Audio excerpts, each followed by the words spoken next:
নমস্কার, মাধুরী activities YouTube চ্যানেলে আপনাদের সবাইকে জানাচ্ছি সুস্বাগতম। আজ আমি আপনাদের সাথে শেয়ার করছি আরও একটি গোপালের নতুন ড্রেস। তো আমি এখানে টুকরা কাপড় নিয়ে নিয়েছি। তো আমার ছিল যে টুকরা কাপড়টা, সেই টুকরা কাপড়টা নিয়ে নিয়েছি। এই টুকরা কাপড়টাও আমার ননদ আমাকে দিয়েছে গোপালের জন্য, জামা তৈরির জন্য। তো আমি এখান থেকে কেটে নিয়ে এলাম গোপালের জন্য 4 ইঞ্চি কাপড়। এখন আমি সিলি দিয়ে নিলাম, উল্টা করে কাপড়টাকে সিলি দিয়ে নিচ্ছি। তারপর আমি কাপড়টাকে কি করব, উল্টিয়ে নেব। একটা পেরেক নিয়েছি, পেরেকের সাহায্যে আমি কাপড়টাকে উল্টিয়ে নিচ্ছি। তারপরে উল্টিয়ে নিয়ে সোজা পিসটাতে আমি চাপ সিলি দিয়ে নেব। তো আপনারা ভিডিওটাকে দেখতে থাকুন, আশা করি ভালো লাগবে। আপনারা আপনাদের গোপালের ছবি এবং গোপালের জন্য যদি আপনার ড্রেস বানিয়ে থাকেন তা আমাকে আমার চ্যানেলে শেয়ার করে, কমেন্টে শেয়ার করে জানিয়ে দিবেন। আমিও দেখতে চাই আপনাদের গোপালের ছবি। তো এখন তো আমি কাপড়টিকে উল্টিয়ে নিলাম, তারপর চাপ সিলি দেব।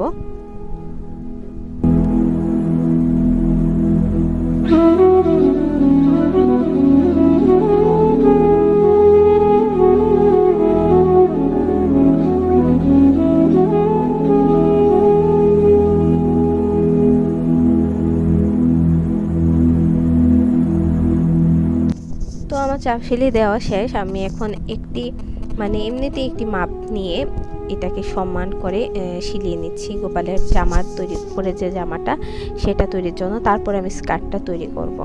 তো এমনিতেই আমার মন মতো আমি একটা মাপ নিলাম। তারপরে আমি যখন জামার সাথে এটা লাগাবো, গোপালকে পরিয়ে আমি এক্সট্রা যে কাপড়টা থাকবে সেটাকে আমি কেটে ফেলবো। আর বাকিটা আমি আর সিলাচ্ছি না, কারণ আমি ড্রেসের সাথে লাগিয়ে দেব।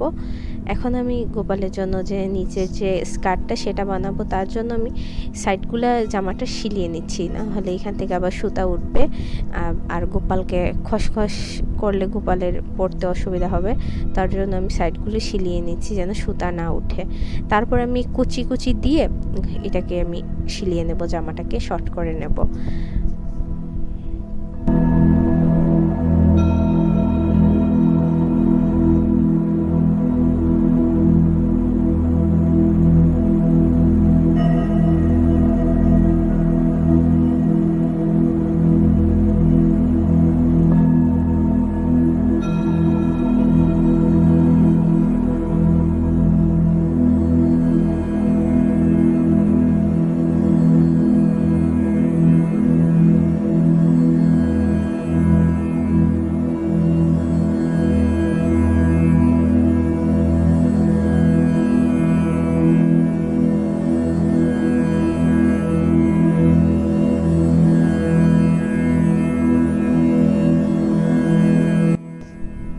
তো আমার কুচি দেওয়া কমপ্লিট। এখন আমি উপরের অংশে, আমার কাছে খয়েরি কালার কাপড়টা নেই, তো তার কারণে আমি একটু কালো কাপড় দিয়ে উপরে যে সুতলি যে ঢুকাবো পরানোর জন্য, সেই সুতলির অংশটাকে ঢুকানোর জন্য আমি এখানে কালো কাপড় দিয়ে, কালো কাপড়টাতেও চারোদিক সিলিয়ে নিয়েছি যেন সুতা না উঠে। তারপর এটাকে স্কার্টের সাথে জুড়ে দিচ্ছি।